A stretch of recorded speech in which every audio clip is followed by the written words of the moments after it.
Damai sejahtera Allah yang melampaui segala akal, kiranya menyertai hati dan pikiran saudara-saudari sekalian di dalam Yesus Kristus. Amin. Shalom, saudara-saudari yang terkasih di dalam Yesus Kristus. Firman Tuhan yang menjadi khotbah bagi kita pada Minggu tanggal 20 November 2022 tertulis di dalam 1 Korintus pasal yang ke-15 ayat yang ke-50 sampai ayat yang ke-58. Demikian pembacaan firman Tuhan. Saudara-saudara, inilah yang hendak kukatakan kepadamu, yaitu bahwa daging dan darah tidak mendapat bagian dalam kerajaan Allah, dan bahwa yang binasa tidak mendapat bagian dalam apa yang tidak binasa. Sesungguhnya aku menyatakan kepadamu suatu rahasia. Kita tidak akan mati semuanya, tetapi kita semuanya akan diubah dalam sekejap mata pada waktu bunyi nafiri yang terakhir. Sebab nafiri akan berbunyi dan orang-orang mati akan dibangkitkan dalam keadaan yang tidak dapat binasa, dan kita semua akan diubah. Karena yang dapat binasa ini harus mengenakan yang tidak dapat binasa, dan yang dapat mati ini harus mengenakan yang tidak dapat mati. Dan sesudah yang dapat binasa ini mengenakan yang tidak dapat binasa, dan yang dapat mati ini mengenakan yang tidak dapat mati, maka akan genaplah firman Tuhan yang tertulis, maut telah ditelan dalam kemenangan. Hai maut, di manakah kemenanganmu? Hai maut, di manakah sengatmu? Sengat maut ialah dosa, dan kuasa dosa ialah hukum Taurat. Tetapi syukur kepada Allah yang telah memberikan kepada kita kemenangan oleh Yesus Kristus Tuhan kita. Karena itu, saudara-saudaraku yang kekasih, berdirilah teguh, jangan goyah, dan giatlah selalu dalam pekerjaan Tuhan. Sebab kamu tahu bahwa dalam persekutuan dengan Tuhan, jerih payahmu tidak sia-sia. Amin. Demikian pembacaan firman Tuhan. Tema khotbah kita kali ini adalah maut telah ditelan oleh kemenangan Kristus. Saudara yang dikasihi Tuhan, memahami kebangkitan tubuh bukanlah hal yang mudah. Apalagi ketika kita melihat bahwa orang yang mati dikuburkan dengan tubuh jasmani, pastilah kita akan bertanya, apakah tubuh yang sama yang dikuburkan itu akan dibangkitkan? Inilah yang dialami oleh Paulus di tengah kehidupan iman jemaat di Korintus. Orang Korintus membantah kebangkitan tubuh, karena bagi mereka bagaimana mungkin tubuh yang sudah mati dikuburkan menjadi debu dapat dipulihkan kembali dan dapat masuk surga? Apakah orang yang mati itu akan dibangkitkan dengan tubuh yang sama seperti dulu? Untuk menjawab kebingungan jemaat tentang kebangkitan inilah Paulus menyatakan keyakinan imannya perihal kebangkitan tubuh. Paulus menegaskan bahwa iman Kristen didasarkan atas kebangkitan Kristus dan atas pengharapan akan kebangkitan tubuh. Paulus menjelaskan bahwa kebangkitan orang mati yang adalah kebangkitan tubuh rohaniah dari kematian tubuh alamiah harus dipandang dari dua sudut yang berbeda. Pertama, Paulus menjelaskan bahwa kebangkitan tubuh rohaniah diibaratkan seumpama menabur biji, tetapi yang tumbuh adalah tubuh tanaman. Karena tubuh duniawi, tubuh sorgawi, matahari, bulan, dan bintang-bintang mempunyai kemuliaan masing-masing yang berbeda. Daging manusia lain dari daging binatang. Kebangkitan orang mati ditabur dalam kebinasaan, namun dibangkitkan dalam ketidakbinasaan. Ditabur dalam kehinaan, namun dibangkitkan dalam kemuliaan.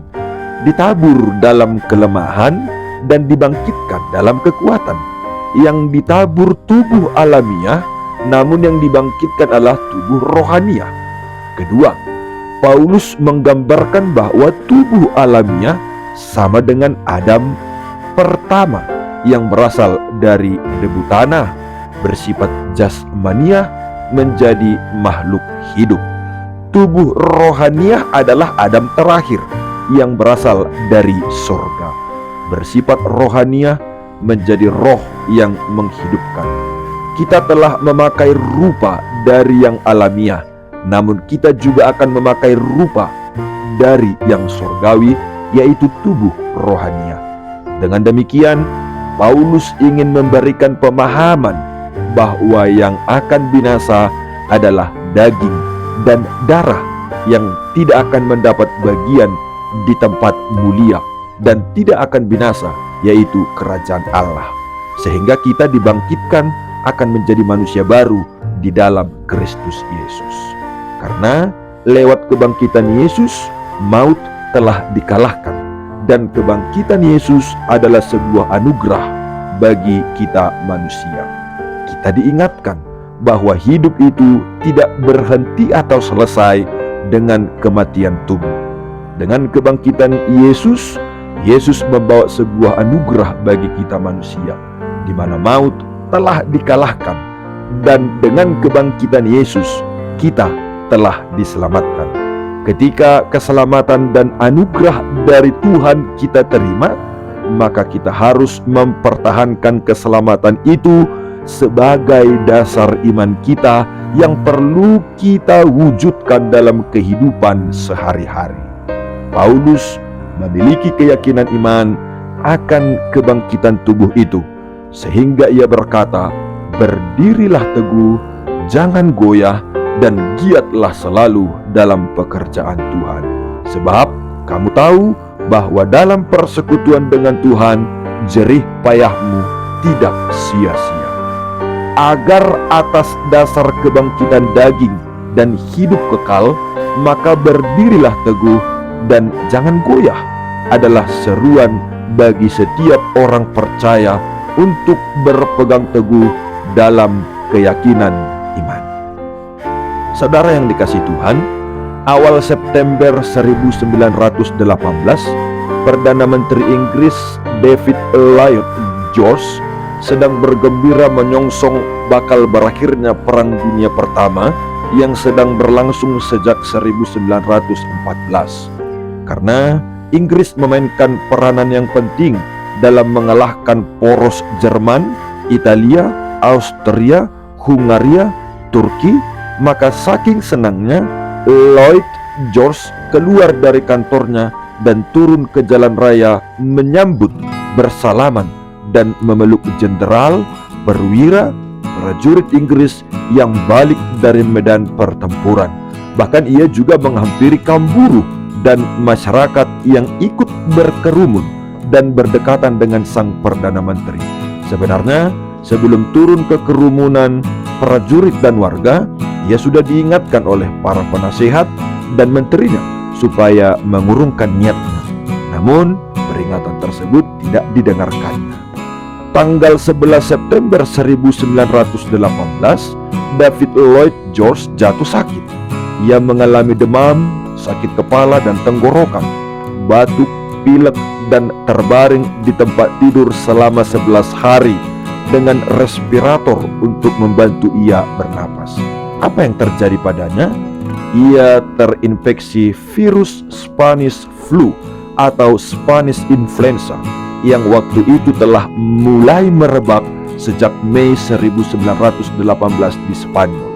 Meskipun Lloyd George belakangan sembuh dari virus, demikian pula beberapa tokoh lainnya seperti Raja Alfonso XIII dari Spanyol, Presiden Amerika Serikat Woodrow Wilson, Kaisar Wilhelm II dari Jerman, Kaisar Haile Selassie I dari Ethiopia, aktivis Mahatma Gandhi, kartunis Walt Disney, bintang film Greta Garbo, dan pelukis Edvard Munch. Tapi tidak demikian halnya dengan orang-orang biasa dan mayoritas penduduk dunia. Korban yang meninggal karena wabah Spanish flu di Inggris jumlahnya 250.000 orang. Di Amerika Serikat 675.000 orang. Di Jepang 300.000 orang. Di Perancis 400.000 orang. Di Indonesia 1,5 juta orang. Dan yang paling parah adalah korban di India yang jumlahnya 17 juta orang. Total yang meninggal di seluruh dunia diperkirakan berkisar antara 50 sampai 100 juta orang, dan yang terinfeksi sekitar 500 juta orang. Kira-kira sepertiga populasi dunia pada waktu itu. Bukankah jumlah yang meninggal maupun yang terinfeksi sangat mengerikan? Sebab yang mati di Perang Dunia Pertama saja hanya 17 juta orang tentara dan penduduk sipil. Hal ini berarti Spanish flu boleh dibilang merupakan wabah pandemi terbesar dan jauh lebih fatal dan mematikan ketimbang virus corona yang terjadi pada masa kini. Coba bayangkan, yang membunuh begitu banyak manusia kira-kira 100 tahun yang lalu bukan Perang Dunia Pertama dan yang kedua. Total yang meninggal 67 juta.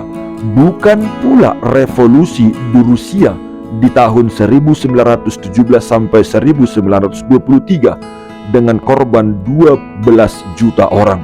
Bukan pula The Great Leap Forward zaman Mao Zedong tahun 1958 sampai 1962 dengan kematian 45 juta orang.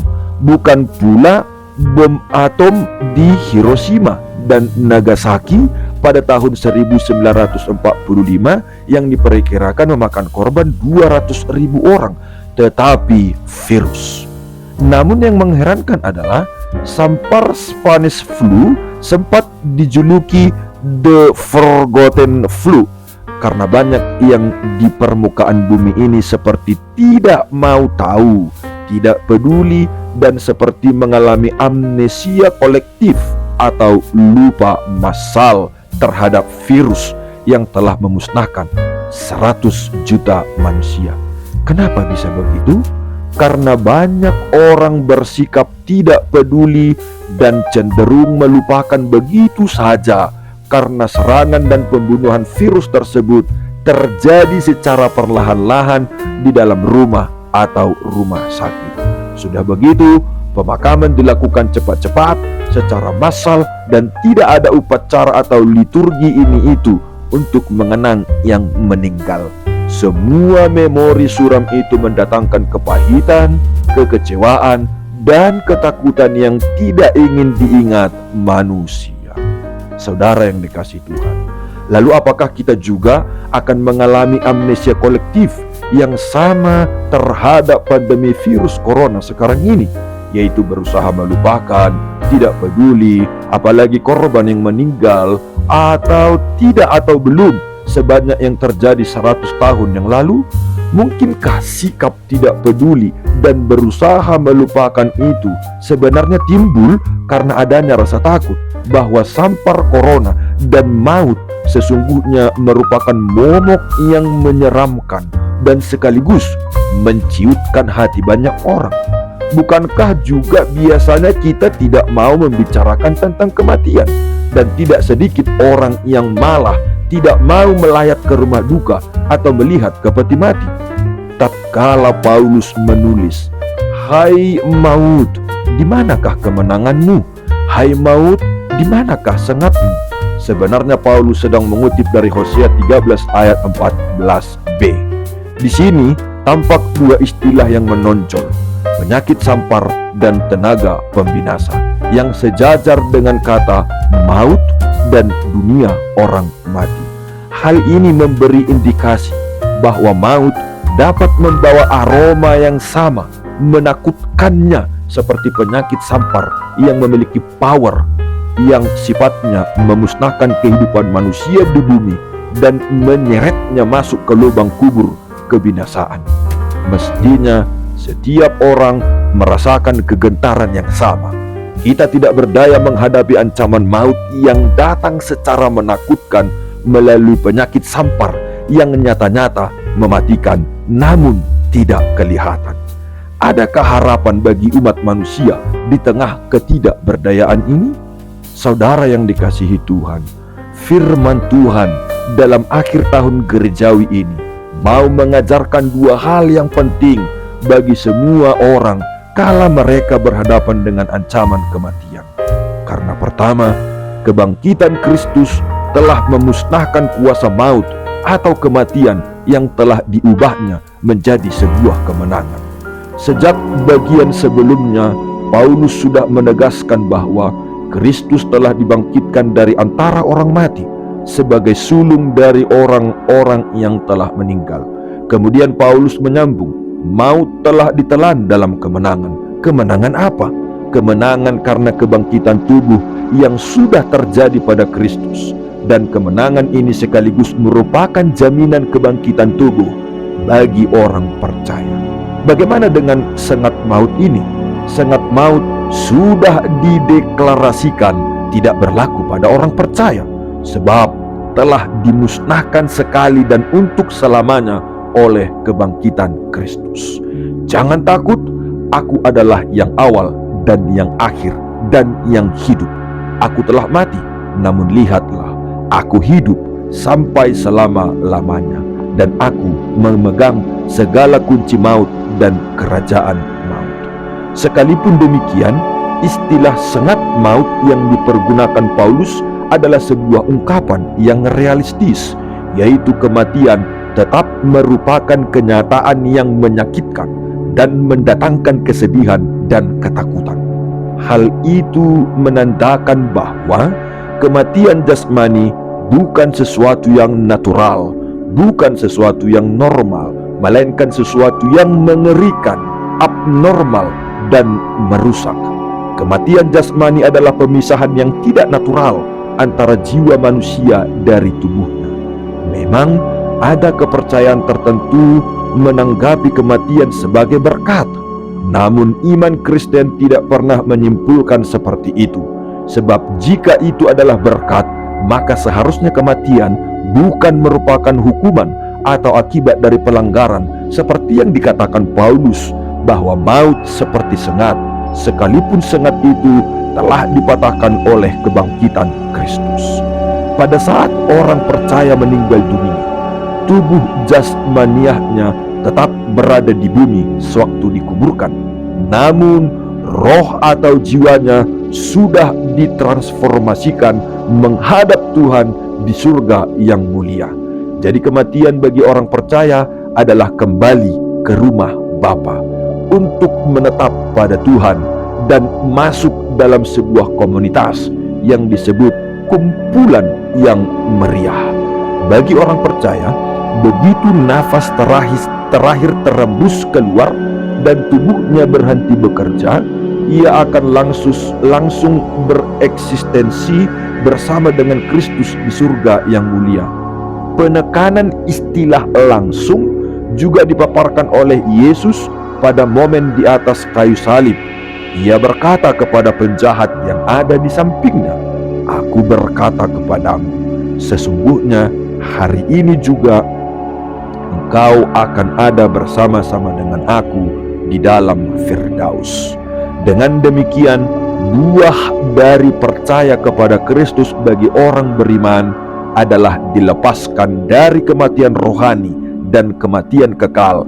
Dan sekalipun orang percaya masih akan mengalami kematian jasmani, tetapi sengat maut itu sudah dipatahkan oleh kuasa kebangkitan Kristus.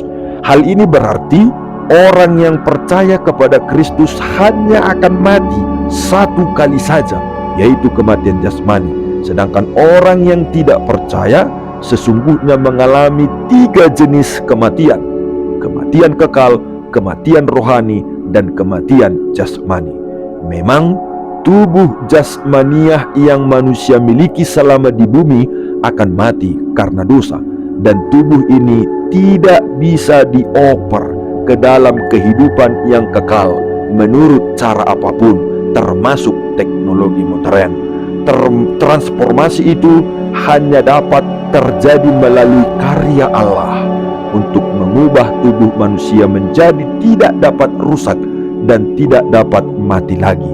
Transformasi ini akan berlangsung sama sekali di luar kemampuan manusia, termasuk dengan memakai ilmu kedokteran terkini sekalipun.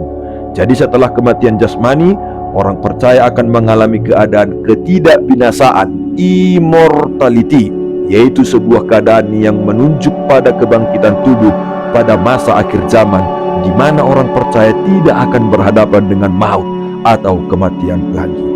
Hasil akhir dari immortality bagi orang percaya adalah mereka akan ikut berbagian dalam kebahagiaan Tuannya, menerima kerajaan yang telah disediakan sejak dunia dijadikan, dan masuk ke dalam kehidupan kekal. Sedangkan ganjaran bagi orang yang tidak percaya adalah mereka akan mengalami penyesalan mendalam berupa ratapan dan kertakan gigi, dicampakkan ke dalam kegelapan yang paling gelap, dienyahkan ke dalam api yang kekal yang telah sedia untuk iblis dan malaikat-malaikatnya, dan dimasukkan ke tempat siksaan yang kekal. Saudara yang dikasihi Tuhan, dengan demikian setiap orang percaya harus siap menghadapi hari kematian, yaitu jasmaninya, dengan tidak perlu takut, sebab Kristus sudah mengalaminya, dan Kristus sudah bangkit dari kematian dan memusnahkan sampar maut melalui cara maut telah ditelan dalam kemenangan. Maka seharusnya kita menjalani hari-hari kehidupan di bumi ini sebagai anak-anak Tuhan yang sudah terjamin kemenangannya. Tetapi syukur kepada Allah yang telah memberikan kepada kita kemenangan oleh Yesus Kristus Tuhan kita. Frasa yang telah memberikan sebaiknya diterjemahkan dalam bentuk present tense, yaitu yang senantiasa memberikan. Artinya kemenangan atas sampar maut sedang dan terus-menerus dialami orang percaya dalam kehidupan saat ini, sekalipun ia masih hidup dalam kesulitan dan ancaman kematian fisik. Namun Tuhan Yesus sudah memusnahkan sengat maut dan mengubah kematian menjadi kemenangan. Saudara yang dikasihi Tuhan, kebangkitan Kristus mengubah setiap orang percaya menjadi pribadi yang dinamis dan efektif pada zamannya. Perhatikan, setelah ayat-ayat sebelumnya membahas mengenai aspek doktrinal yang ketat, Paulus tiba-tiba menutup perikop ini dengan dorongan yang sangat praktis. Karena itu, saudara-saudaraku yang kekasih, berdirilah teguh, jangan goyah, dan giatlah selalu dalam pekerjaan Tuhan. Sebab kamu tahu bahwa dalam persekutuan dengan Tuhan, jerih payahmu tidak sia-sia. Frasa berdirilah teguh menunjuk pada sebuah posisi kehidupan yang kokoh, seperti posisi seorang pegulat yang berdiri dengan mantap bagaikan seseorang yang sedang terduduk. Ini adalah penggambaran Paulus bagi orang percaya yang memiliki keyakinan yang stabil dan permanen pada kebangkitan Kristus. Sedangkan frasa jangan goyah mempunyai arti tidak bergerak atau tidak bergeser pada lokasi di mana seseorang berakar. Artinya, bila seseorang beriman pada kebangkitan Kristus, ia tidak menjadi ragu, terombang-ambingkan, atau dikecewakan oleh kesulitan atau situasi apapun di sekitarnya. Setelah orang percaya memiliki pijakan yang kokoh pada kebangkitan Kristus, mereka didorong untuk giatlah selalu dalam pekerjaan Tuhan. Bekerjalah selalu dengan antusias untuk Tuhan, karena kamu tahu bahwa tidak ada sesuatu pun yang kau kerjakan bagi Tuhan akan menjadi sia-sia. Itulah sebabnya gereja mula-mula amat sangat giat melakukan penginjilan dan pekerjaan misi terus-menerus, yang menandakan giatnya orang percaya harus secara konsisten berjalan terus-menerus. Bahkan ada tafsiran yang mengungkapkan bahwa giatnya jemaat mula-mula melampaui tuntunan yang diberikan kepada mereka, dan mereka mengerjakannya dengan sukacita dan semangat yang besar. Akhirnya semua yang dikerjakan gereja mula-mula jerih payah, mereka tidak sia-sia. Istilah jerih payah atau jerih lelah sering dipergunakan Paulus ketika ia berbicara tentang pekerjaan misi. Maksudnya, gereja atau orang Kristen yang sesungguhnya percaya pada kebangkitan Kristus dan bergiat dalam pekerjaan misi dan penginjilan, segala jerih payah mereka tidak sia-sia. Dalam arti, mereka akan memperoleh balasan atau reward pada hari Tuhan nantinya. Kata sia-sia dapat diterjemahkan dengan tangan hampa, yang memiliki arti sebuah pekerjaan tidak ada artinya, tidak berbuah, tidak efektif, dan tidak ada hasilnya. Dengan demikian, Paulus sebetulnya hendak menekankan yang sebaliknya. Kita yang tergerak bekerja bagi Tuhan, apalagi yang mati-matian bekerja melampaui tuntutan yang dicanangkan, kita harus confident semua itu bukan sesuatu yang hampa, tidak bermanfaat, apalagi buang-buang waktu dan tenaga, melainkan semuanya itu ada artinya, ada buahnya, ada hasilnya, dan ada reward dari Tuhan yang sifatnya kekal dan tidak dapat dinilai dengan apapun juga. Tidak ada salib, tidak ada kekristenan, tidak ada kebangkitan, tidak ada gereja. Tidak ada gereja, tidak ada misi penginjilan. Kebangkitan Kristus sudah melahirkan gereja dengan jemaat-jemaat yang dinamis dan efektif untuk sepanjang zaman. Mereka memberikan teladan yang indah berupa kesediaan mereka untuk berkorban dalam segala situasi, yaitu beribadah di bawah tanah. Tidak masalah bagi mereka, dan jemaat malah bertambah banyak. Mengalami penganiayaan di berbagai wilayah Romawi selama puluhan tahun tidak melunturkan iman kepercayaan mereka kepada Kristus yang tersalib dan bangkit itu. Bahkan gereja mula-mula mengubah tantangan dan kesulitan menjadi peluang dan kesempatan untuk melakukan misi dan penginjilan. Dan hebatnya adalah, semakin banyak hambatan dan penganiayaan yang mereka alami, gereja mula-mula semakin giat melaksanakan misi dan penginjilan. Hari ini adalah kesempatan yang besar bagi kita untuk bekerja secara antusias dan maksimal bagi Tuhan di tengah-tengah kesulitan yang melanda kehidupan kita dan kehidupan sekitar kita. Jerih payah kita yang mau dan berani melakukan misi dan penginjilan pada masa yang tidak menentu sekarang ini akan ada artinya, akan ada buahnya, akan ada hasilnya, dan akan ada rewardnya di hadapan Kristus yang sudah bangkit itu. Amin.